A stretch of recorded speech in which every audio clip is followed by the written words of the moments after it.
సర్పంచులు ప్రభుత్వం నుంచి వచ్చే నిధులను గ్రామ పంచాయతీలకు సక్రమంగా వినియోగించి అభివృద్ధికి పాటుపడాలని రెవెన్యూ శాఖ మంత్రి పొంగులేటి శ్రీనివాసరెడ్డి అన్నారు. ఖమ్మం భక్తరామదాసు కళాక్షేత్రంలో ఇటీవల ఎన్నికల్లో గెలిచిన సర్పంచులు, మున్సిపల్ చైర్మన్లకు శిక్షణా కార్యక్రమం నిర్వహించారు.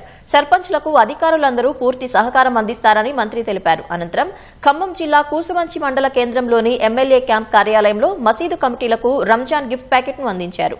ఇందిరా మహిళా శక్తి పథకం ద్వారా ముస్లిం మైనారిటీ మహిళలకు 200 కుట్టు మిషన్లను పంపిణీ చేశారు.